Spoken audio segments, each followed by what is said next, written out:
Nas yang menjadi dasar pemberitaan firman Tuhan sesuai dengan Almanak Nas Gereja Kalimantan Evangelis adalah Injil Yohanes pasal 10 ayat 22 sampai dengan ayat yang ke-30 yang nantinya akan kita baca secara responsorial. Sebelum kita membaca dan merenungkannya, mari kita bersatu dalam doa. Ya Allah yang maha baik, yang kami kenal dalam nama Tuhan Yesus yang penuh kasih, terima kasih atas berkat dan rahmat-Mu yang Engkau curahkan di sepanjang hidup kami hingga saat ini. Terima kasih untuk saat yang indah ini. Kami bersekutu menyembah Tuhan. Dan secara khusus rindu belajar dari kebenaran firman-Mu. Kami boleh mendapatkan jawab atas segala pergumulan yang kami hadapi dalam hidup kami. Agar iman kami tetap kuat, pengharapan kami tetap terjaga, dan kasih kami semakin berbuah dan menjadi berkat. Dalam nama Tuhan Yesus Sang Firman yang hidup oleh pertolongan Roh Kudus, kami mohon. Amin. Injil Yohanes pasal 10 ayat 22 sampai dengan ayat yang ke-30 dengan perikop Yesus ditolak oleh orang Yahudi. Tidak lama kemudian tibalah hari raya pentahbisan Bait Allah di Yerusalem. Ketika itu musim dingin.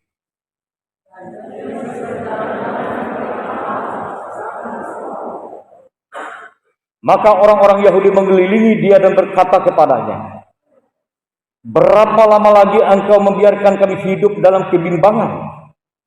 Jikalau engkau Mesias, katakanlah terus terang kepada kami."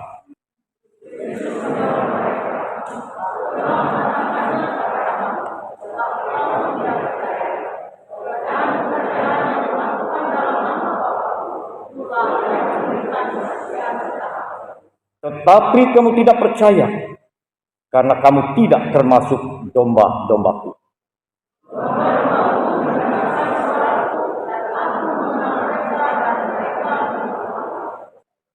Dan aku memberikan hidup yang kekal kepada mereka, dan mereka pasti tidak akan binasa sampai selama-lamanya. Dan seorang pun tidak akan merebut mereka dari tanganku.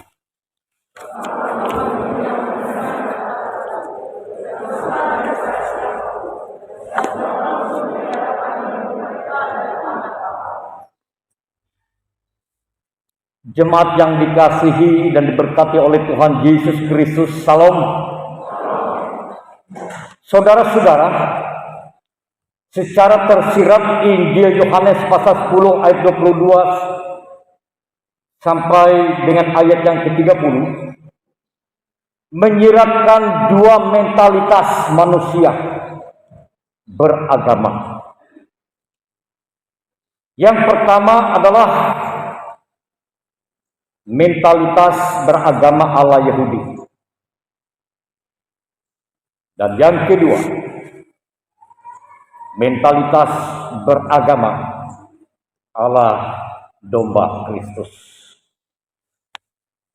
Yang pertama, mentalitas beragama ala Yahudi itu yang seperti apa? Saudara-saudara yang dikasihi dan diberkati oleh Tuhan Yesus Kristus, bila kita cermati bahwa mentalitas beragama ala Yahudi itu dapat terlihat baik dalam kepribadian sekaligus dalam sikap beragama. Jadi antara sikap beragama dan kepribadian itu kelihatannya tidak nyambung. Di satu sisi pernak-pernik agama atau agama yang dilaksanakan secara seremonial, tapi di segi sosial itu jadi mandul. Itu hal yang pertama. Yang kedua, mentalitas beragama yang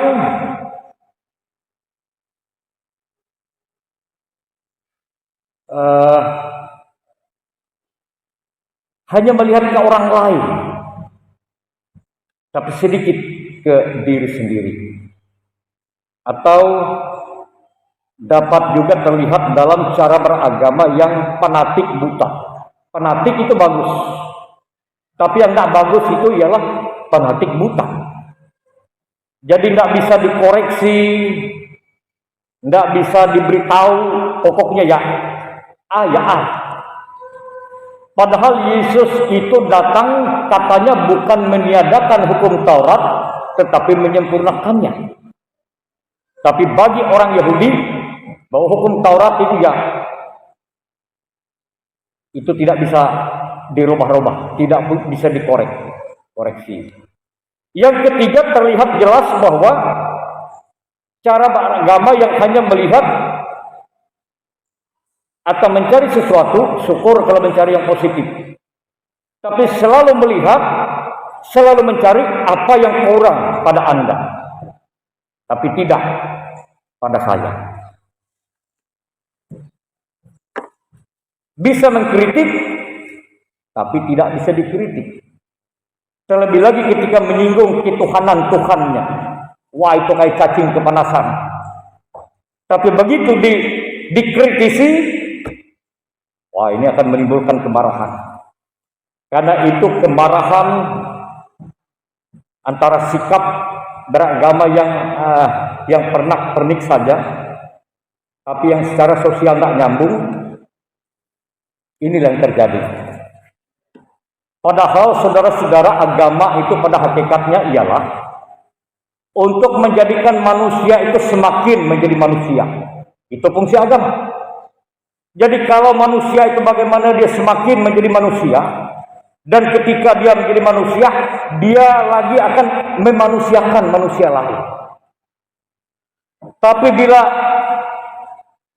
tubuhnya manusia, tapi pikirannya seperti tidak manusia, otaknya tidak manusia, mulutnya seperti tidak manusia, juga hatinya seperti tidak manusia, lalu apa sebenarnya makna agama itu? Padahal agama itu sekali lagi ajaran atau sesuatu yang seharusnya menjadikan manusia semakin menjadi manusia. Dan ketika dia menjadi manusia, maka dia akan memanusiakan yang lain. Karena itu dapat dikatakan bahwa sebenarnya agama yang benar itu atau cara hidup beragama yang benar itu terlihat dari kemanusiaannya. Ini penting. Jadi orang beragama atau kita semakin baik beragama, maka semakin baik pula kemanusiaannya. Sifat-sifat kemanusiaan semakin waras, semakin sober, semakin dikembalikan kepada sifat asalinya sebelum dia jatuh dalam dosa. Jadi inilah orang semakin disebut beragama. Dan juga ketika interaksinya dalam kehidupan sosial. Bapak Ibu saudara-saudara yang dikasihi dan diberkati dalam Tuhan Yesus Kristus, beragama yang hanya seremonial, nilainya boleh sampai 100. Tapi bila dalam realisasi secara sosial nilainya 0, maka hasil akhirnya berapa kira-kira? Ibu yang di sana mengatakan begini, berarti 0. Ya apa artinya? Ya kan? Yang seremonial, yang hanya pakaiannya agama, begitu ya. Lalu segala sesuatu hanya dilihat di luar, beragama. Hanya aku dengan Tuhan. Tapi mandul ketika dalam interaksi sosial. Jadi agama itu dia multi begitu. Melewati di atas segala suku, melewati batas ras, melewati batas agama. Namun yang terjadi dalam kehidupan ini salah kaprah memahami agama. Agama lalu membuat manusia semakin terkotak-kotak, semakin terbatas-batas. Padahal agama itu membuat kita semakin menjadi manusia. Berinteraksi semakin lebih baik pula kepada sesama. Kalau binatang itu kan dia tidak beragama, jadi wajar begitu. Dia punya hukumnya sendiri, caranya sendiri, ya wajar saja. Tapi kalau manusia, apalagi disebut manusia beragama, maka ranah praktisnya ialah ketika dalam kehidupan realita dengan sesama. Mari kita lihat saudara-saudara yang dikasihi dalam Tuhan Yesus Kristus. Tidak lama kemudian tibalah hari raya pentahbisan Bait Allah di Yerusalem, ketika itu musim dingin. Dan Yesus berjalan-jalan di Bait Allah di Serami Salomo. Perhatikan ayat 24. Maka orang-orang Yahudi mengelilingi dia dan berkata kepadanya, berapa lama lagi engkau membiarkan kami hidup dalam kebimbangan? Jikalau engkau Mesias, katakanlah terus terang kepada kami. Saudara, apa yang bisa kita tangkap di sini?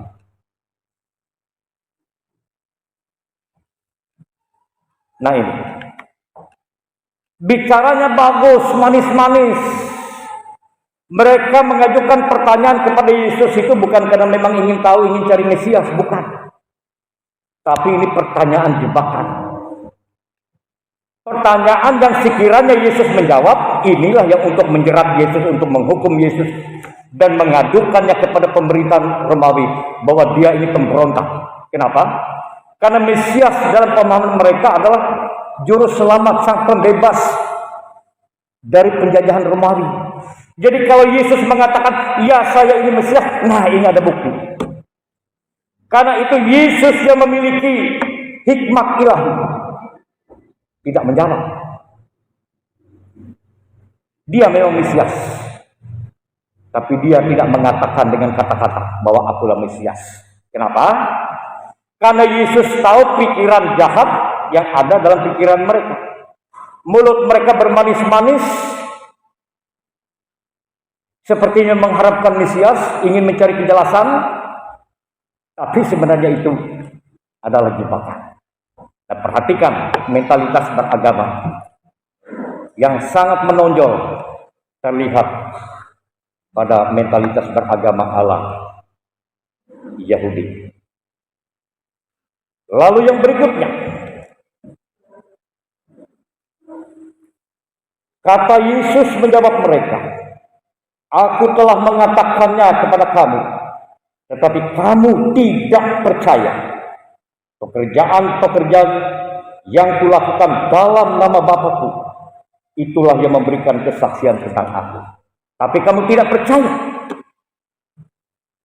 Saya telah mengatakannya. Maksud Yesus di sini mengatakan bukan dengan kata-kata. Karena sebelumnya apa yang kalian pernah dengar, pernah lihat, itulah, silakan simpulkan apakah aku ini Mesias atau tidak.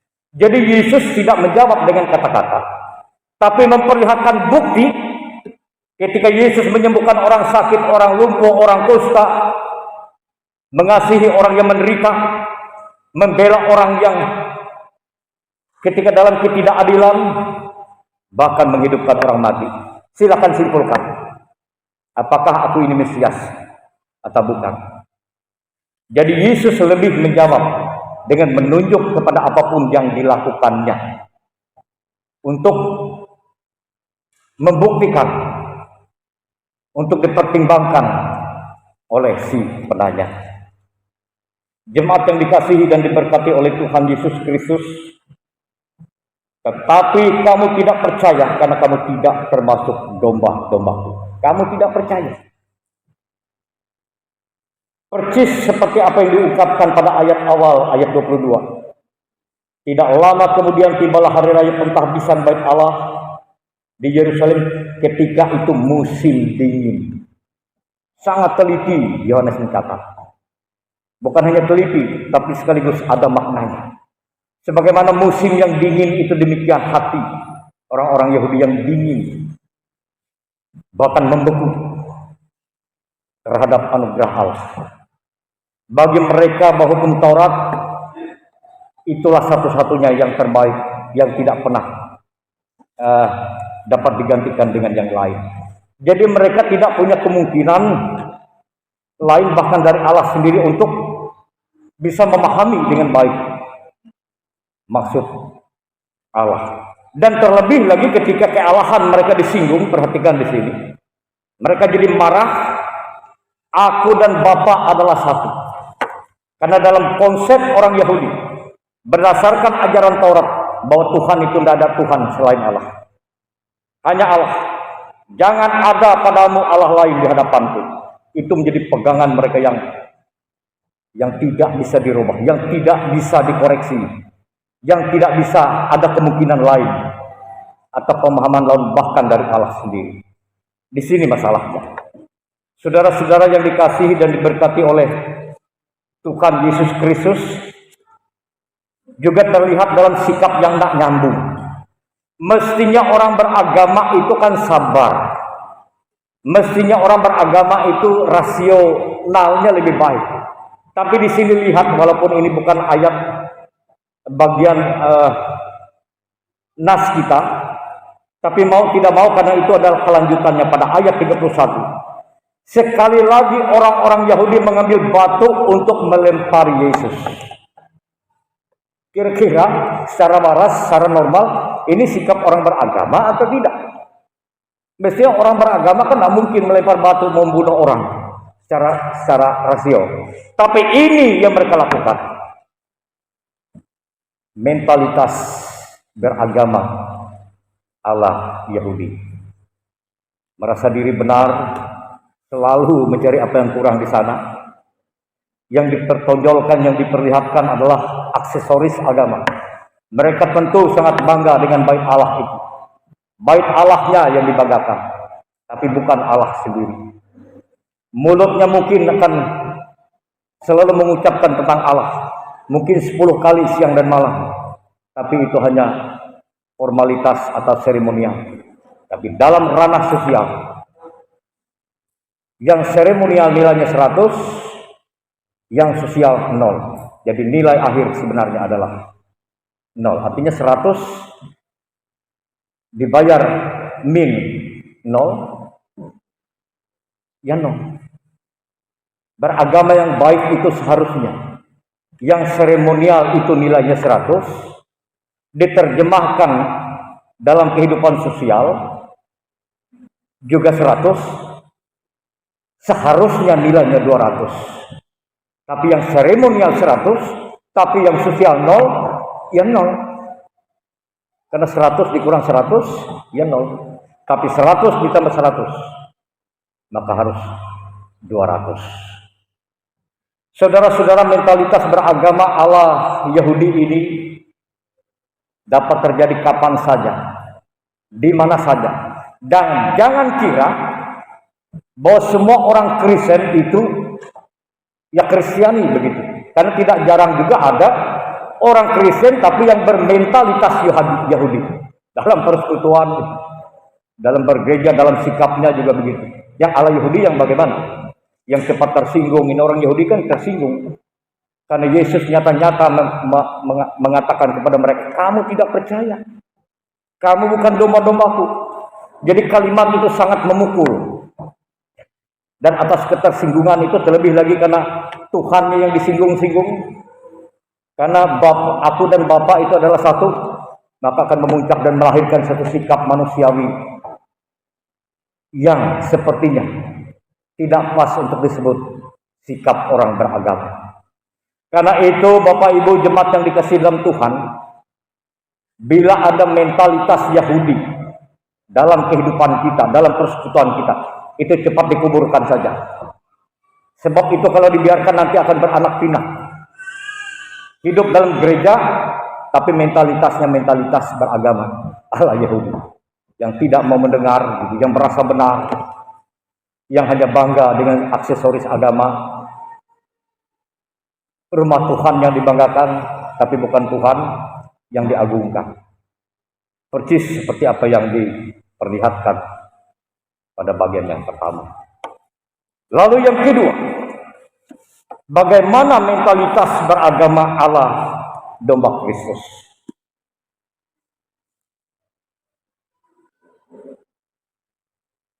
Domba-dombaku mendengarkan suaraku, ayat 27.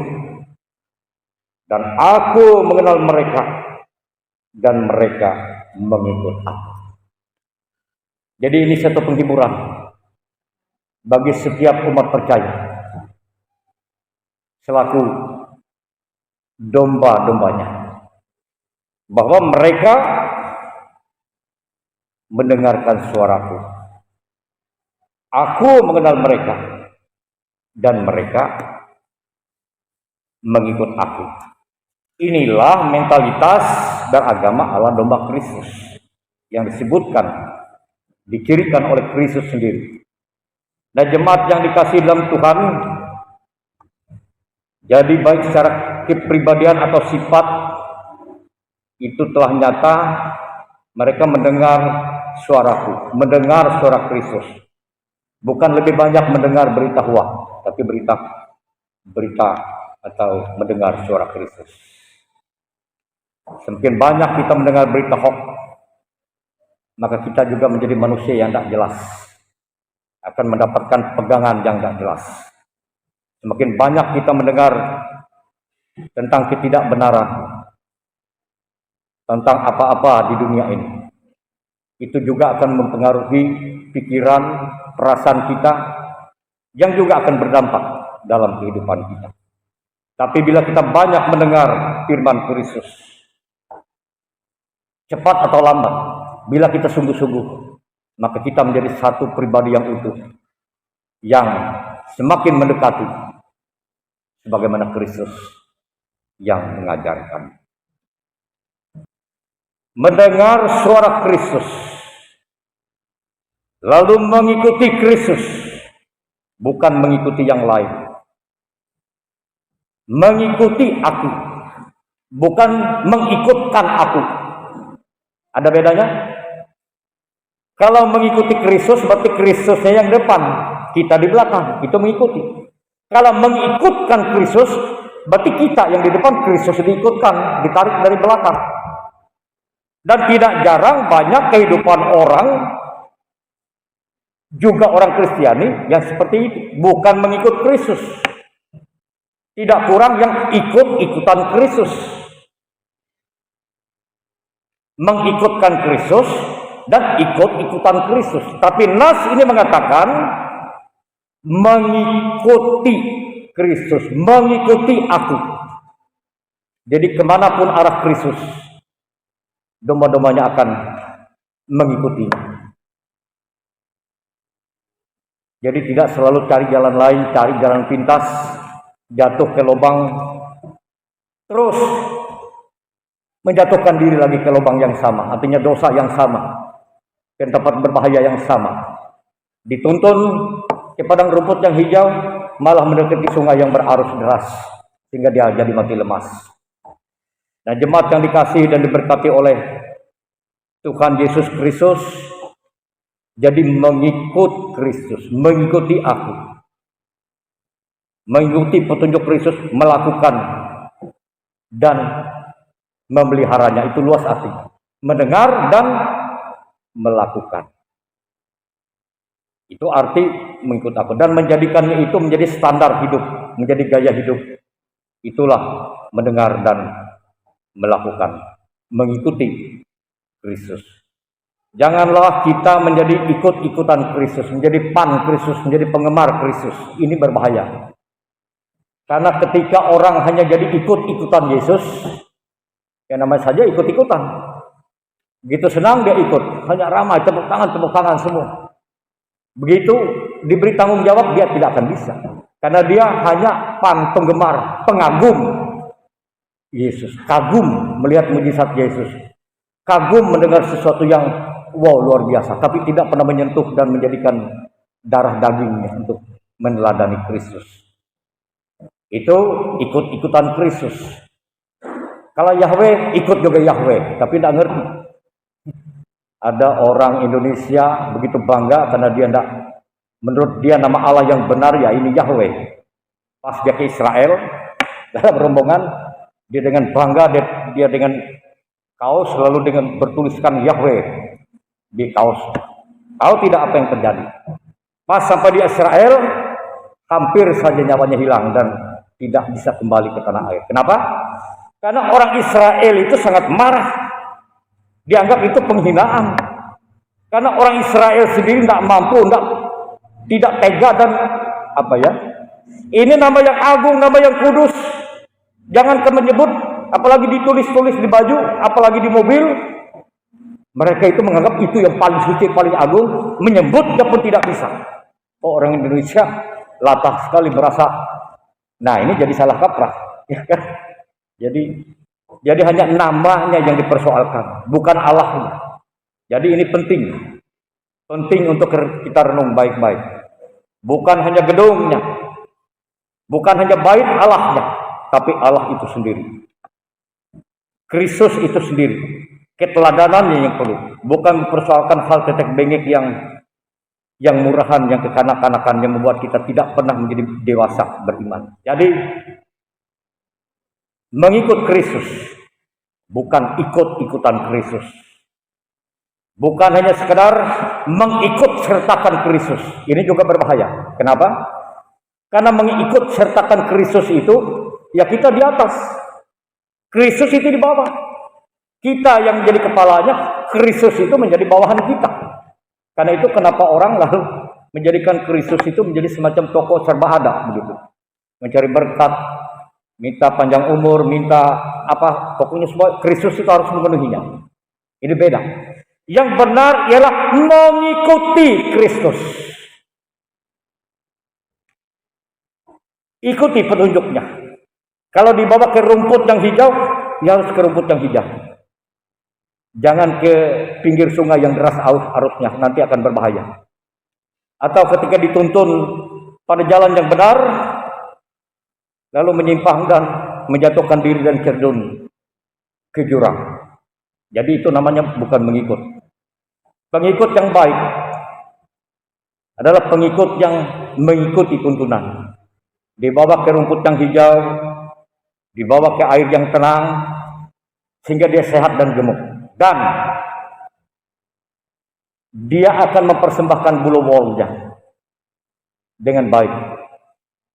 Banyak orang Kristen hanya cari rumput yang hijau, air yang tenang, begitu ya, berkat melimpah, dia semakin sehat, bulu wolnya semakin tebal, tapi bulu wolnya diberi untuk dunia, diberi untuk orang lain.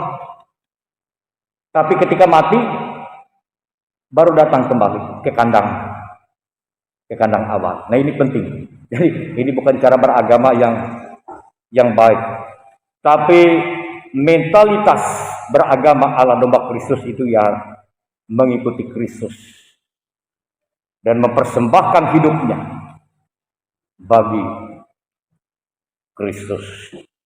Saudara-saudara yang diberkati oleh Tuhan Yesus Kristus dan juga menjadi penghiburan juga karena Yesus menjanjikan bahwa Aku memberikan hidup yang kekal kepada mereka dan mereka pasti tidak akan binasa sampai selama-lamanya.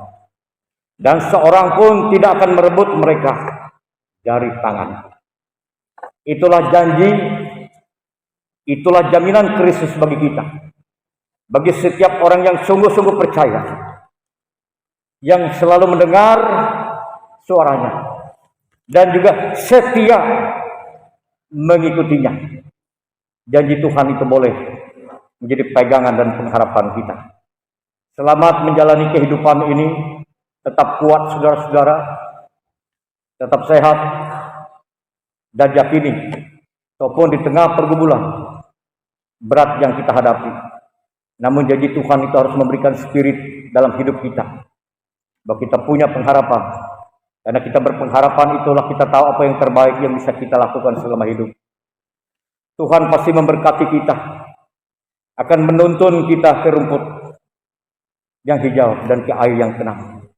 Tapi ketika kita sehat, ketika bolu-bol kita tebal, maka itu harus juga kita pergunakan menjadi persembahan yang hidup untuk kemuliaan Tuhan. Tuhan memberkati kita semua. Amin.